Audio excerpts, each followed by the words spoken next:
पक्के दोस्त थे। वो तीनों एक डॉक्यूमेंट्री मूवी बनाने के बारे में सोच रहे थे। वो वर्ल्ड के टॉप डायरेक्टर बनना चाहते थे। रात के 10 बज रहे थे।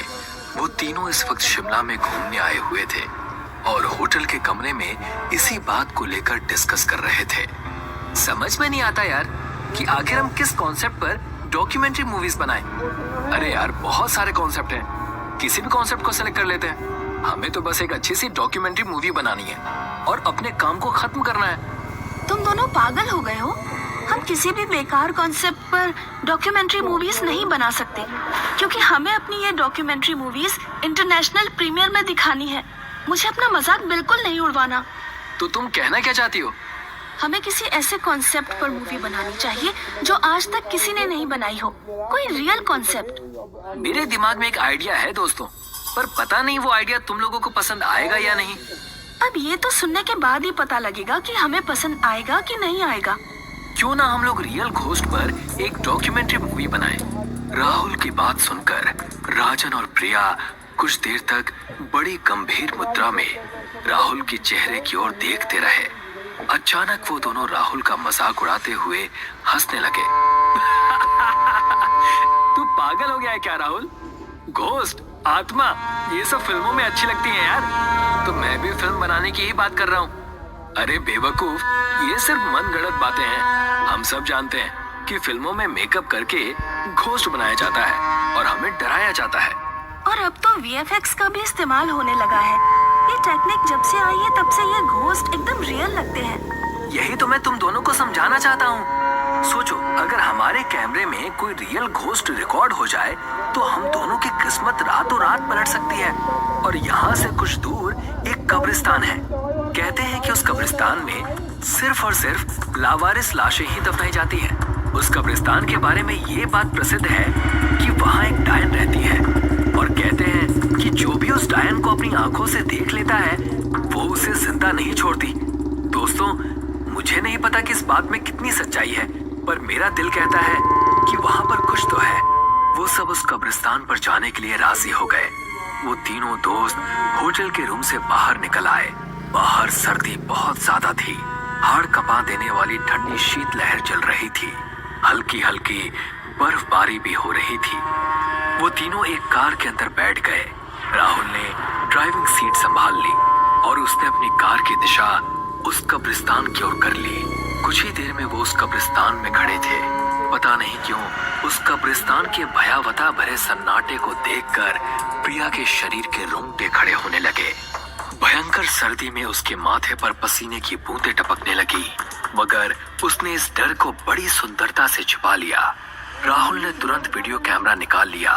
राहुल अंधेरे में रिकॉर्डिंग करते ही कब्रिस्तान की गेट से होते हुए अंदर चला गया और उसके पीछे पीछे राजन और प्रिया कब्रिस्तान के अंदर चले गए, जहां घना अंधेरा था। मगर तीनों ने उस कब्रिस्तान के अंदर कदम रखा ही था कि तभी राहुल और राजन के कानों में प्रिया के दिल दहला देने वाली चीख टकराई। प्रिया, क्या हुआ तुम्हें? तुम चीखी क्यों? जल्दी से टॉर्च निकाल राजन।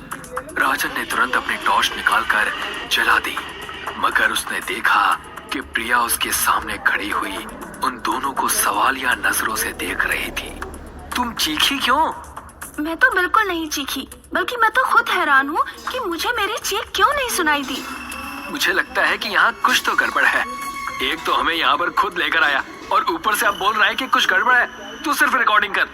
अपने दोस्तों के कहने पर राहुल कब्रिस्तान के अंधेरे में शूट करने लगा। कुछ देर बाद राहुल ने अपने दोस्तों से कहा, ठीक है दोस्तों, चलते हैं। अब तो कंप्यूटर में देखकर ही पता चलेगा कि कैमरे में क्या रिकॉर्ड हुआ है। तीनों अपनी कार में बैठ गए। राहुल के चेहरे पर थकान झलक रही थी। क्या हुआ राहुल, तेरे चेहरे पर थकान कैसी? पता नहीं क्यों यार, जब से कब्रिस्तान से बाहर निकला हूँ मुझे ऐसा लग रहा है जैसे मेरे कंधे भारी से हो रहे हैं। कुछ ऐसा ही मुझे भी महसूस हो रहा है यार। लेकिन मैंने तुझे इसलिए नहीं बताया कि कहीं तू मेरी बात का मजाक ना उड़ाए। प्रिया, क्या तुम्हें भी ऐसा महसूस हो रहा है? मुझे ऐसा कुछ भी महसूस नहीं हो रहा। राहुल ने तेजी से कार अपने होटल की ओर दौड़ा दी। होटल के रूम में पहुंचकर राहुल अपने लैपटॉप से अपने कैमरे पर की हुई रिकॉर्डिंग देखने लगा। अचानक राहुल के मुंह से दर्द की वजह से हल्की सी चीख निकल गई। आ, आ, क्या हुआ? पता नहीं यार, बहुत सा बोझ महसूस हो रहा है, मानो किसी ने बहुत सारा वेट मेरे कंधों पर रख दिया है।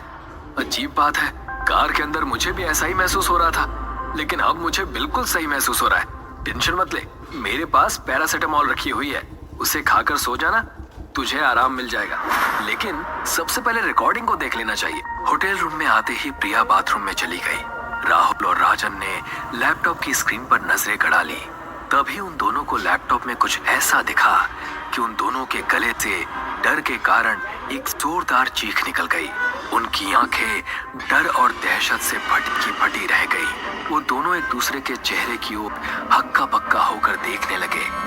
दरअसल उन दोनों ने देखा कि जैसे ही वो कब्रिस्तान में एंटर हुए, एक बेहद भयानक दिखने वाली स्त्री प्रिया को अपने पंजों में उड़ाकर ले गई। उन दोनों ने लैपटॉप में देखा कि वो कब्रिस्तान में अकेले नहीं थे। उन तीनों के अलावा कब्रिस्तान बहुत से भयानक दिखने वाली आत्माओं से भरा हुआ था और वो भयानक चेहरे वाले राहुल और राजन की ओर घूर कर देख रहे थे। राजन ने तुरंत लैपटॉप को बंद कर दिया और चीखते हुए राहुल की ओर देखकर बोला, आखिर वो भयानक स्त्री कौन थी जो प्रिया को अपने पंजों में दबाकर उड़ा कर ले गई? सवाल ये नहीं है कि वो प्रिया को उड़ा कर ले गई, सवाल ये है कि फिर हमारे साथ जो प्रिया आई है वो कौन है? तभी राजन शीशे की तरफ इशारा करते हुए बुरी तरह से चीखा। राहुल ने जैसे ही खुद को शीशे में देखा तो उसके भी गले से एक जोरदार चीख निकल गई।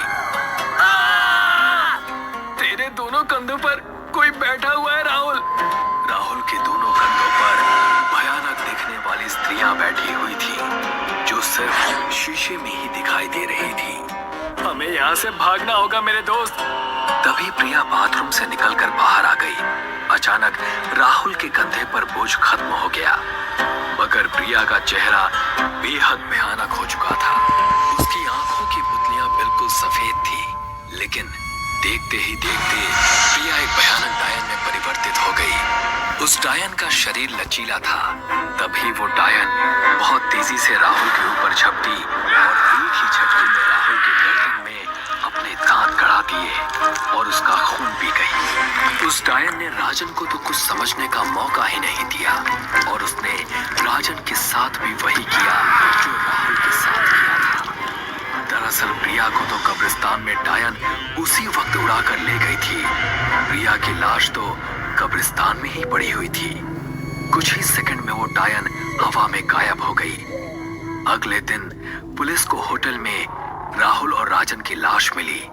पुलिस इंस्पेक्टर करण अपने हवलदार से बोला, इन दोनों की लाशों की हालत देखकर लगता है जैसे कि इन दोनों को किसी जंगली जानवर ने मारा है, मगर इस 5 स्टार होटल में जंगली जानवर कैसे आ सकता है? इन्हें किसी जंगली जानवर ने नहीं मारा साहब, ये जरूर उस कब्रिस्तान में वीडियो शूट करने के लिए गए होंगे। कुछ देर पहले मुझे सूचना मिली है कि उस कब्रिस्तान में प्रिया नाम की लड़की की लाश पाई गई है। उसके शरीर को भी चीर फाड़ कर रख दिया है। वो इन दोनों के साथ शिमला आई थी। सारा शिमला जानता है साहब कि वहाँ एक डायन का राज है। तुम ये बात दावे से कैसे कह सकते हो? देख नहीं रहे साहब, सामने कैमरा रखा है, लैपटॉप बंद पड़ा है। जरूर ये दोनों कैमरे में उसी डायन को रिकॉर्ड करके ले आए होंगे। अगर ऐसी बात है तो फिर मैं वो वीडियो रिकॉर्डिंग जरूर देखूंगा। ऐसी गलती मत करना साहब, नहीं तो आज की रात तुम्हारी भी आखिरी रात होगी, क्योंकि वहाँ कुछ तो है। हवलदार की बात सुनकर ना जाने क्यों इंस्पेक्टर करण के डर से रोंगटे खड़े हो गए और फिर कुछ दिन बाद पुलिस ने फाइल क्लोज कर दी।